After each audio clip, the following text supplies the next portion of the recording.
नमस्कार फ्रेंड्स मु शक्ति आपण देखुंती नरसिंहा क्रिएशंस पेज। तो फ्रेंड्स आज वीडियो रे वर्तमान बड़ मुख्य खबर उपर नजर पकाइबा जहाँकि आपण माने समस्ते जानि रखिबा निहाती दरकार। तेबे कोन रही आज वीडियो रे वर्तमान बड़ मुख्य खबर आपण माने जानिबा पई वीडियो को शेष पर्यंत देखंतु जहाँद्वारा कि आपण माने डिटेल्स इंफॉर्मेशन पाई परिबे। एवं फ्रेंड्स ता पूर्व ए वीडियो गोटे लाइक करंतु जदि पारुछंती आपनकर सांग साथी मानकु वीडियो को शेयर करनतु। जदि फ्रेंड्स आपण माने आमो चैनल ले नुआ ही वीडियो देखुछंती पूर्वरु केबे भी हमरो चैनल को सब्सक्राइब करनाती तबे निहाती चैनल को सब्सक्राइब करे सहित पाखे आस्तुवा बेल आइकन को बजाय रखतातु। तो फ्रेंड्स नंबर 1 रहिछि आज सावित्री व्रत पूर्वरु राज्यर विभिन्न मंदिर रे जारी हला 144 धारा। मंदिर रे पूजा उपरे लागिला कटकणा घर रही पूजा करने को परामर्श। तेबे आज सावित्री व्रत तेबे यह पूर्व राज्यर प्रमुख मंदिर गुड़िक कटकणा लगा जाइछि। विज्ञप्ति जारी करी स्पष्ट भाव कहुଯାଇଛି जे मंदिर को जाई कोनोसी पूजा अर्चना होई परिबो नाही। सावित्री व्रत भिड़ को दृष्टि रखी जगतसिंहपुर समस्त मंदिर रे 184 धारा जारी करिछि जिला प्रशासन। मंदिर रे पूजा उपरे कटकणा लगा जाइछि।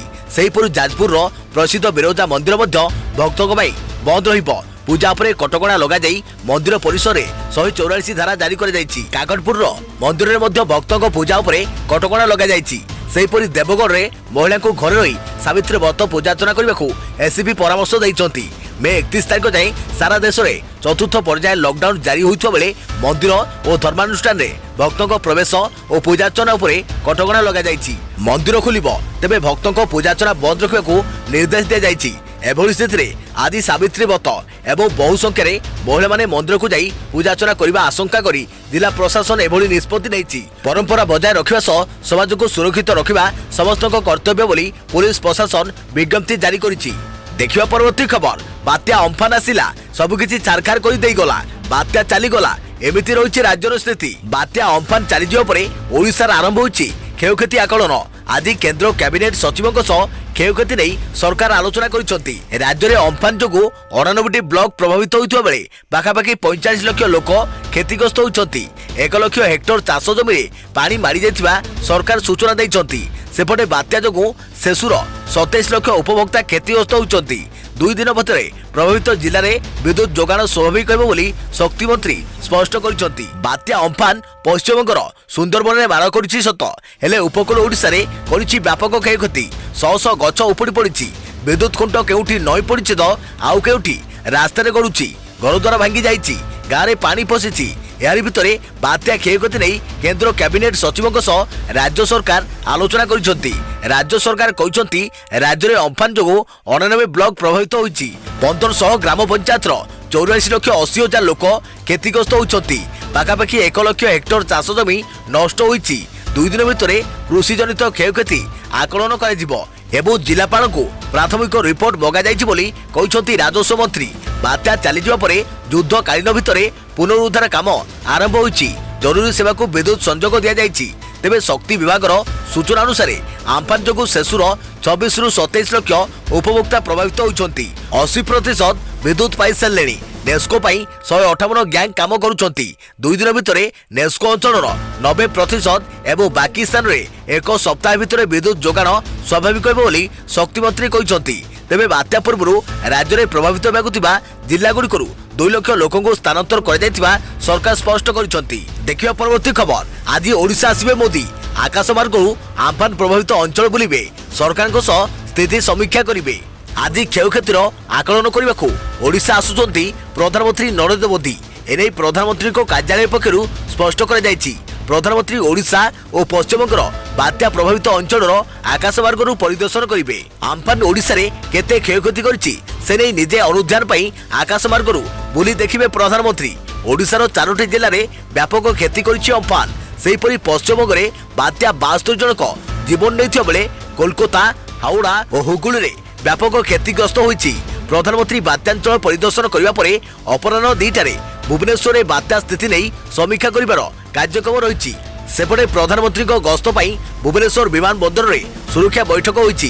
गुइंदा निर्देशक police commissioner crime branch ADG और राज्य पुलिस बहु अधिकारी प्रधानमंत्री गस्त पर सुरक्षा व्यवस्थार जांच करिसंती। तेबे बात्या चलीगला चली क्षयक्षतिर आकलन। गतकाली मुख्यमंत्री बात्या जल बुली क्षयक्षतिर आकलन करने आज प्रधानमंत्री मोदी आसवे। देखा परवर्ती खबर आकाशमार्गरू अम्फान प्रभावित अंचल स्थिति समीक्षा कले मुख्यमंत्री। राज्य में 99 ब्लॉक 84 लाख लोक होइछंती प्रभावित। चली क्षयक्षतिर आकलन। आकाशमार्गरू राज्य में बात्या प्रभावित अंचल परिदर्शन करिसेंती मुख्यमंत्री। गतकाली होइतिबा बात्या अम्फान जोगु केउ अंचल केते प्रभावित केते क्षयक्षति होइछि तार समीक्षा करिसेंती नवीन पटनायक। बात्या अम्फान राज्यर 4टी जिले में विशेषकर क्षयक्षति करिछि। प्राथमिक आकलन अनुसार 99 ब्लॉक 84 लाख लोक बात्या अम्फान रे प्रभावित होइछंती। एथिसहित प्राय 1 लाख हेक्टर चाष जमी क्षतिग्रस्त होइथिबा बेले अनेक स्थान में विद्युत सरबराह प्रभावित होइछि। अनेक स्थान में बड़ बड़ गछ उपुड़ी पड़ी। एपरिक क्षतिग्रस्त भित्तिभूमि मरामती एवं सही जिलागुड़िक शीघ्र पुनरुद्धार पर निर्देश दि जाएगी। सेहीपरि आज सकाल सुधा रोड क्लीयरेंस एवं संयोगीकरण समस्या समाधान करने को जिला प्रशासन को निर्देश दि जाएगी। सेसु अधीन विद्युत जोगाण आसंता 24 घंटे एवं नेस्को अधीन 72 घंटा मध्य विद्युत जोगाण करने को निर्देश दि जाएगी। अन्यपटे आसंता 3 दिन मध्य कृषि फसल क्षयक्षतिर आकलन करने को निर्देश देइछंती। तेबे मुख्यमंत्री नवीन पटनायक आकाशमार्गरू यार स्थिति अनुधान करने पर एने केंद्र सरकार को अवगत कराइबे। देखिबा परवर्ती खबर आसंता 26 रु मैट्रिक खाता देखा कोविड-19 गाइडलाइन ने मूल्यांकन केंद्र रे खाता देखा को निर्देश। समस्त जिलापाल मान को गणशिक्षा विभाग चिट्ठी। कोरोना कटकणा भितर 10म श्रेणी छात्र छात्री बड़ खबर आसंता 26 तारिख आरंभ हो मैट्रिक खाता देखा। एने सूचना देइछंती राज्य गणशिक्षा मंत्री समीर रंजन दास। राज्यर समस्त जिलापाल मान को विभाग पक्षर चिठी लगी खाता देखा निर्देश दि जाएगी। तेबे कोविड-19 गाइडलाइन को पालन करी खाता देखा आरंभ करने को चिठी निर्देश दि जाएगी। तेबे प्रति मूल्यांकन केंद्र जड़े नोडाल ऑफिसर एवं जड़े ओआरएस ऑफिसर व्यवस्था करने को निर्देश दि जाएगी। कोविड-19 नियमावली अनुसार सामाजिक दूरता एवं सचेतनता को बजाय रखी आसंता 26 रु मूल्यांकन केंद्र में खाता देखा आरंभ करने को चिठी जरिया निर्देश दि जाएगी। सेपटे जुलाई शेष सुधा बाहर मैट्रिक रिजल्ट। कटक बोर्ड कार्यालय में बसिथिबा बैठक में गणशिक्षा मंत्री समीर दास एने सूचना देइछंती। खाता देखा नहीं चली गुरुत्वपूर्ण बैठक पर मंत्री एने सूचना देइछंती। चलित वर्ष कोरोना खाता देखा विलंब होउछि। गत 20 रु मैट्रिक खाता देखा आरंभ हो निष्पत्ति नि जाइछि, किंतु बात्या पुणी खाता देखा को स्थगित रखा जाइछि। तेबे खूब शीघ्र खाता देखा सरिबा सह जुलाई शेष सुधा मैट्रिक फल बाहर मंत्री कहते। देखिबा परवर्ती खबर एथर बिना भक्तरे होई पारे स्नान यात्रा। परिचालना कमिटी बैठक पर मंदिर प्रशासन सूचना कम सेवायतों को नहीं अनुष्ठित होई पारे स्नान यात्रा। प्रत्येक वर्ष आपण देखुवा महाप्रभु को स्नान पूर्णिमा नीति एथर भिन्न रूप से आपण को सामना को आसीबो। एथर एमिति होई पारे जे बिना भक्तरे स्नान पूर्णिमा नीति पालन करा जाई पारे, कारण कोरोना संक्रमण आशंका रही। जून 5 रे हेबाकु थिबा महाप्रभु को देवस्नान पूर्णिमा नीति सबु वर्ष भली चलित वर्ष समापन करने को परिचालना कमिटी बैठक में निष्पत्ति नि जाइछि। महाप्रभु को पहंडी हेबो, सुभाषित जल में महास्नान भी हेबो। हेले महाप्रभु को दुर्लभ हाथीवेश देखा बड़दान में हुए तो कई भक्त नथिबे एभली संभावना सृष्टि होइछि, कारण कोविड-19 मुकाबला सरकार लागू करथिबा कटकणा को मानी परंपरा को बजाय रखा प्रशासन सबुठु बड़ चैलेंज होइछि। केवल बिना भक्तरे नुहे कम सेवायतर स्नान पूर्णिमा करने को निष्पत्ति होइछि। केते कम संख्यार सेवायत स्नान पूर्णिमा नीति करें से नहीं आसंता 25 तारिख सुधा जणेबा को निजोग मान को कहुଯାଇଛି एवं सेमाने पास नहीं मंदिर चारिद्वार मध्य प्रवेश करेंगे।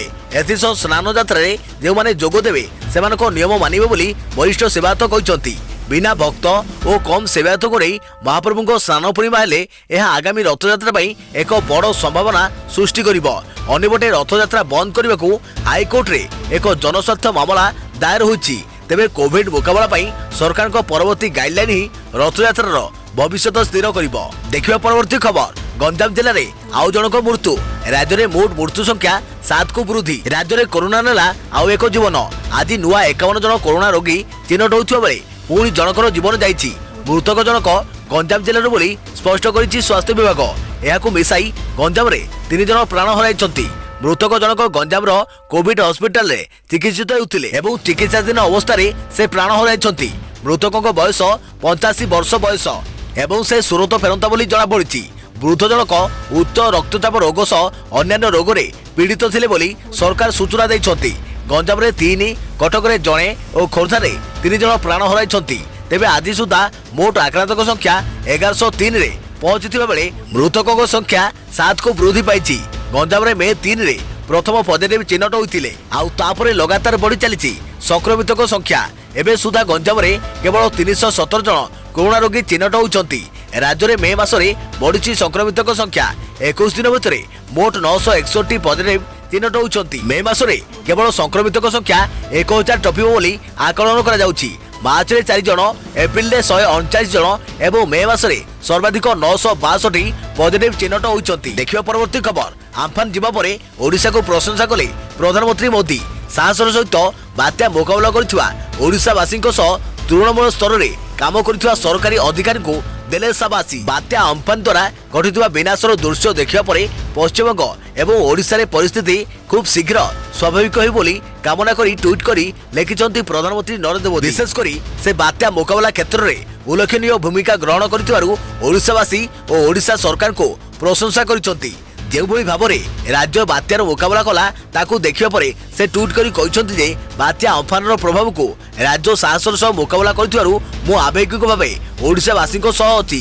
प्रभावित लोकों को समस्त प्रकार सहायता देबा पई अधिकारी माने कार्य करुछंती। मु प्रार्थना करूछि जे परिस्थिति शीघ्र स्वाभाविक हेउ। एहासो प्रधानमंत्री नरेंद्र मोदी द्वितीय ट्वीट रे लिखिसंती जे पश्चिमबंग रे बात्या अम्फान द्वारा होइतबा क्षयक्षतिर दृश्य देखि समग्र देश पश्चिमबंग सह छिड़ा होछि। बात्या प्रभावित अंचल में एनडीआरएफ कर्मचारी कार्य करुछंती। वरिष्ठ अधिकारी माने परिस्थिति उपरे तीक्ष्ण नजर रखिछंती एवं पश्चिमबंग सरकार समन्वय रक्षा करी कार्य करुछंती। प्रभावित लोकों को साहाय्य करिबारे कोनोसी अभाव रखा जिवो नाही। तेबे ओडिशा अपेक्षा पश्चिमबंग रे बात्या अम्फान तांडव रचिछि। विद्युत नाही, टेलीफोन जोगाजोग नाही कि नाही इंटरनेट। टली पड़ी विशालकाय वृक्ष, मझी रास्ता रे पड़ी रही विद्युत खुंटी, गछर पत्र परी उड़ी जाइछि आजबेस्टस। माटी रे बेसिछि कच्चा घर, भांगी जाइछि अट्टालिका, घर भितर खेलुछि समुद्र जुआर परी लहड़ी। भयंकर सामुद्रिक झड़ अम्फान स्थलभाग छुईबा परे कोलकाता उपर देई गति करबा सह सेठारे तांडव रचिथिला। बात्या अम्फान प्रकोप रे छारखार हो जाइथिला पूरा कोलकाता सहर। घंटा को प्राय 120 रु 135 किलोमीटर बेगरे पवन बहिबा परे कोलकाता परी सहर हो जाइथिला धराशयी। कोलकाता रे पवनर झटका थिला घंटा प्रति 155 किलोमीटर। देखिबा परवर्ती खबर। आम्फान आसिला दाग देई गला। पश्चिमबंग रे कोरोना रूप नहीं 72 जीवन नेला सर्वनाश करदेला। अम्फान रे छारखार पूरा पश्चिमबंग। बात्या बदली देइछि कोलकातार चित्र। गोटे दिन में बदली जाइछि सर्व पुरातन सहर नक्शा। रास्ता उपरे भांगी पड़ी विशाल गछ, कार को चिपी देइछि बड़ बड़ होर्डिंग और गछ। गाड़ी मोटर चोरमार हो जाइछि। ओलरी पड़ी बस और ट्रक, उड़ी जाइछि घरर छात। लगाण वर्षा जोगु जलबंदी सारा सहर। हिरे जमलर ऐतिहासिक विक्टोरिया मेमोरियल को मध्य लागिछि अम्फानर झटका। छारखार हो जाइछि मेमोरियल भीतर सौंदर्य। सहर सारा भर्ती भंगा होर्डिंग, चारिआडे बात्या छाड़ी जाइतिबा दोषर चित्र। सिटी ऑफ जय वित्पात रचिछि बात्या अम्फान। असह्य जंत्रणा सांगको कोटी कोटी टंकार क्षति। प्रबल वर्षा पवन घर छात उड़ाई नहीं। घर भितर पानी भर्ती हो जाइछि। एमिति शह शह घर को खेणिक भितर नष्ट कर देइछि अम्फान। केवल एतिक नुहे, कोलकाता विमान बंदर चित्र। बंदर परिसर रे बन्या परिस्थिति, चारिआडे पानी घेरी रही। 6 घंटार वर्षा रे रनवे और हैंगर अंचल पानी रे बुड़ी रही। रेलवे स्टेशन रे अवस्था भी समान। रेल ट्रैक, पार्किंग स्थल, ऑफिस सबुठी जमुछि आंठुए आंठुए पानी। सहर ध्वस्त विध्वस्त हो जाइछि। आउ जनजीवन अस्तव्यस्त हो पड़ी। झड़ तोफान सहर रे व्यापक भंगारुजा करिଥିବା बेले प्रबल वर्षा जोगु उपजुछि कृत्रिम बन्या। रास्ता उपरे लहड़ी भागुछि वर्षा पानी। मुख्य रास्ता रे आंठुए पानी। बात्या और वर्षा छाड़ी जिबा परे आरंभ होइछि पुनरुद्धार काम। सहरु सजाड़िबाकू अंटा भिड़िछि प्रशासन। रास्ता रे भांगी पड़िथिबा गछ को काटी सफा करा जाउछि। विद्युत खुंट और होर्डिंग को उठा जाउछि। बात्या अम्फान पश्चिमबंगर सुंदरबन रे स्थलभाग छुईथिबा बेले कोलकाता रे तार करण रूप देखाइछि। आउ क्षयक्षतिर एही चिन्ह लिपिबाकू अनेक दिन लागि जिवो। देखिबा परवर्ती खबर। बात्या अम्फान नै होइथिला सठिक आकलन। आईएमडी डीजी मृत्युंजय महापात्र कहिले 3.5 दिन पूर्व ठीक पूर्वानुमान जोगु कमिला मृत्यु संख्या। भारतीय पाणीपाग विभाग नेतृत्व नैथिबा मृत्युंजय महापात्र जड़े ओडिया। पाणीपाग विभाग आज सारा देशरू धन्यवाद साउटुछि। जो भाव में एथर कर पूर्वानुमान सत है। यह टेक्नोलोजी प्रयोग में किभली बात्या भली विपर्यय को बहु आगुरी सूचना दिया जाई परिबो तार प्रमाण बोली आज डॉक्टर महापात्र कहिथिले। दिन थिला जेतेबेले पाणीपाग विभागर कथा को आमे 100% विश्वास करिबा संभव हेउनथिला। एबे समय बदलिछि, केतेबेले केउठी आउ केते बेगरे पवन बहिबो तार सठिक अनुमान करा जाई पारुछि। बात्या अम्फान क्षेत्र रे एहार प्रमाण मिलिछि। जेतेबेले विदेशी पाणीपाग संस्था माने अम्फान संपर्क में सठिक पूर्वानुमान करि पारुनथिले, सेतेबेले आम देशी वैज्ञानिक माने बात्या संपर्क में देइथिबा तथ्य एबे आम प्रति निजर विश्वास को बढ़ाई देइछि। भारतीय वैज्ञानिक पारदर्शिता आउ थरे प्रमाण होइछि। जेतेबेले बात्या अम्फान पश्चिमबंग उपकूल अतिक्रमण करथिला, सेतेबेले आरंभ हो जाइथिला बात्यार विभीषिका। पश्चिमबंगर कोलकाता, हुगुली, हावड़ा, दक्षिण एवं उत्तर 24 परगना एवं पूर्व मेदिनीपुर जिले में बात्या रचिथिला तांडव नीला। अम्फान माड़े 72 जनक जीवन जाइछि। पश्चिमबंगरे रास्तार उपरे भांगी पड़ता बड़ बड़ गछ, बिजुली खुंट उपुड़ी पड़ता। कोलकाता आखपाख सहर में प्राय 112 किलोमीटर बेगर पवन बहुला। प्रभाव में भांगी जाइथिला कोठा घर, झरकार काच। कोलकाता सहर में प्राय 5,500 अधिक घर भांगी गला। कोलकाता शह शह संख्यार यात्रीवाही बस क्षतिग्रस्त होइछि। बड़ बड़ गछ उपुड़ी पड़ी बस उपरे खसी पड़ी। गछ तले चापी होई भांगी जाइछि बड़ बड़ बस। घंटाप्रति 120 किलोमीटर अधिक बेगरे पवन बहुला। एठारे हावड़ा ब्रिज रु आसीथिबा एक चित्र स्पष्ट भी करुछि किपरि थिला अम्फान तांडव। हावड़ा ब्रिज उपरे थिबा स्पीड ब्रेकर और बैरिकेड गुड़िक पवन बाण उड़ी जाइथिला। पवन एते जोर हेउतला जे गोटाए घरर टीण छपर संपूर्ण उड़ाई नैथिला। 3 महला विशिष्ट एक घरर उपर अंश भाव में टीण छपर को उड़ाई नहीं जाइथिला पवन। बात्या अम्फान तांडव रे ओडिशा रे जाइछि 3टी जीवन। एबे चलिछि पुनरुद्धार काम। युद्धकालीन भितर भांगी पड़िथिबा गछ को रास्तारू सफा करा जाउछि। विभिन्न स्थान रे क्षयक्षति आकलन करा जावा सह पुनरुद्धार को त्वरान्वित करा जाउछि। सेपटे प्रधानमंत्री नरेंद्र मोदी उभय पश्चिमबंग एवं ओडिशा पाई समवेदना प्रकाश करिसंती। केंद्र सरकार समस्त सहयोग जोगाई देबो बोली कहिसंती। देखिबा परवर्ती खबर। जून सुधा राज्य में कोरोना आक्रांत संख्या 10,000 टपिब कहले स्वास्थ्य विभाग वैषयिक मुखपात्र डॉक्टर जयंत पंडा। जून सुधा राज्य में कोरोना आक्रांत संख्या 10,000 टपिब बोली कहिसंती राज्य स्वास्थ्य विभाग वैषयिक मुखपात्र डॉक्टर जयंत पंडा। तासो संख्या बढ़िबार 2टी कारण उपरे व्यस्त न होबाकू मध्य कहिसंती। तांको कहिबा अनुसार प्रथम तो राज्य में संक्रमण संख्या बढ़िबा दरकार, सेथिबे कोरोना टेस्ट करा जाउछि। आउ संक्रमण न होले आम भितरे गोष्ठी संक्रमण प्रतिरोधक शक्ति रहिबनी। कौनसी अंचल में गोष्ठी प्रतिरोधक शक्ति आसबाकू हेले सेठारे 2/3 को संक्रमण हेबा दरकार बोली डॉक्टर पंडा कहिसंती। देखिबा परवर्ती खबर। स्टेशन काउंटर भी बुकिंग करिहेबो संरक्षित टिकेट। कोरोना भूताणु जोगु देश में लॉकडाउन बलवत्तर रही। तेबे वर्तमान धीरे धीरे कटकणा कोहल हेबार लागिछि। संक्रमण विस्तार को रोकने रेलवे स्टेशन रे थिबा काउंटर रे टिकेट बुकिंग सुविधा मध्य बंद कर दिया जाइथिला। यात्री मानकु ऑनलाइन रे टिकेट बुक करने को पड़िबो बोली कुआ जाइथिले भी वर्तमान किंतु रेलवे निष्पत्ति नै जे काउंटर रू टिकेट बुक करा जाई परिबो। यात्री माने शुक्रवार ठारू रेल स्टेशन रे काउंटर रू संरक्षण करि परिबे। रेल पक्षरु विवृत्ति अनुसार यात्री माने संरक्षण यात्रा पई स्टेशन रेल परिसर रे काउंटर रू टिकेट बुक करि परिबे। टिकेट बुकिंग समय रे जोनल रेल सामाजिक दूरता पई दायी रहिबो। जून 1 रु पुणी थे आंशिक भाव आरंभ हो भारतीय रेलवाई यात्रीवाही रेल सेवा। स्वास्थ्य और परिवार कल्याण मंत्रालय एवं गृह मंत्रालय सहित परामर्श करी रेल मंत्रालय पक्षर यह निष्पत्ति पाखापाखि 200 ट्रेन जून 1 रु चलाचल कर आज टिकेट बुकिंग आरंभ होइछि। वर्तमान श्रमिक स्पेशल ट्रेन मे 1 एवं स्वतंत्र एसी ट्रेन 30 ट्रेन 12 मे ठारू चलाचल करुछि। एसहित यह सब ट्रेन गुड़ी चलाचल करिबो। देखिबा परवर्ती खबर। ईस्ट कोस्ट रेलवे पक्षरु गड़िब 8 जोड़ा स्वतंत्र ट्रेन। यात्री मानक सुविधा लगी आसंता जून 1 तारिख ठारू भारतीय रेलवे पक्षरु 200 स्वतंत्र समय घोषित होइथिबा ट्रेन चलाचल करिबो। ईस्ट कोस्ट रेलवे पक्षरु यात्री मानक सुविधा लगी 8 जोड़ा स्वतंत्र ट्रेन चलाचल करबाकू निष्पत्ति ग्रहण कर जाइछि। ईस्ट कोस्ट रेलवे पक्षरु एही 8 जोड़ा स्वतंत्र ट्रेन गुड़िकर नाम घोषणा कर जाइछि। भुवनेश्वर मुंबई, भुवनेश्वर कोणार्क एक्सप्रेस स्वतंत्र ट्रेन भुवनेश्वर और मुंबई मध्य चलिबो। भुवनेश्वर हावड़ा, भुवनेश्वर जनशताब्दी एक्सप्रेस स्वतंत्र ट्रेन भुवनेश्वर और हावड़ा मध्य चलिबो। पुरी नुआ दिल्ली, पुरी पुरुषोत्तम एक्सप्रेस पुरी रु नुआ दिल्ली स्वतंत्र ट्रेन चलाचल करिबो। सियालदा, पुरी सियालदा दुरंतो एक्सप्रेस स्वतंत्र ट्रेन पुरी रु सियालदा कोलकाता चलिबो। विशाखापट्टना, नुआ दिल्ली विशाखापट्टना एपी एक्सप्रेस विशाखापट्टना रु नुआ दिल्ली चलाचल करिबो। हैदराबाद विशाखापट्टना, हैदराबाद गोदावरी एक्सप्रेस स्वतंत्र ट्रेन विशाखापट्टना रु ହାଇଦ୍ରାବାଦ ଚଳାଚଳ କରିବ। ସେହିପରି ଇଷ୍ଟ କୋଷ୍ଟ ରେଲୱେ ଅଧୀନରେ ହାଓଡ଼ା ସିକନ୍ଦରାବାଦ, ହାଓଡ଼ା ଫାଲକନାମା ଏକ୍ସପ୍ରେସ ସ୍ୱତନ୍ତ୍ର ଟ୍ରେନ୍ ଏବଂ ହାଓଡ଼ା ଯଶବନ୍ତପୁର, ହାଓଡ଼ା ଦୁରନ୍ତୋ ସ୍ୱତନ୍ତ୍ର ଟ୍ରେନ୍ ଚଳାଚଳ କରିବ। ଏହା ବ୍ୟତୀତ ହାଓଡ଼ାରୁ ମୁମ୍ବାଇ, ହାଓଡ଼ାରୁ ଅହମ୍ମଦାବାଦ ଏବଂ ହାଓଡ଼ାରୁ ବଡ଼ବିଲ ସ୍ୱତନ୍ତ୍ର ଟ୍ରେନ୍ ଓଡ଼ିଶା ମଧ୍ୟ ଦେଇ ଚଳାଚଳ କରିବ। ଯଥାଶୀଘ୍ର ରୁଟ୍ ଚାର୍ଟ ଇଷ୍ଟ କୋଷ୍ଟ ରେଲୱେ ଦ୍ୱାରା ଘୋଷିତ ହେବ। ତ ଫ୍ରେଣ୍ଡସ୍, ଏଥିଲା ବର୍ତ୍ତମାନ ସମୟର ବଡ଼ ମୁଖ୍ୟ ଖବର, ଯାହାକି ଆପଣମାନେ ସମସ୍ତେ ଜାଣି ରଖିବା ନିହାତି ଦରକାର ଥିଲା। ভিডিওটি ভাল লাগিলে ভিডিওକୁ লাইক କରିବେ, যদি পারিবে আপনার সাংসাথী মানুষ এই ভিডিওটি সেয়ার করে। যদি ফ্রেন্ডস এপর্যন্ত আমার চ্যানেল কু আপনার পূর্বর কেবে বি সবসক্রাইব করনা নূয়া হি ভিডিও দেখুম, তেবে নিহতি চ্যানেল কু সবসক্রাইব করা সহিত পাখে আসুয়া বেল আইকন কু বজায় রাখবে। তো ফ্রেন্ডস পুଣି দেখা হব আগামী এক নূয়া ভিডিও। সে পর্যন্ত থ্যাংক ইউ, টেক কেয়ার, জয় জগন্নাথ, জয় ভারত।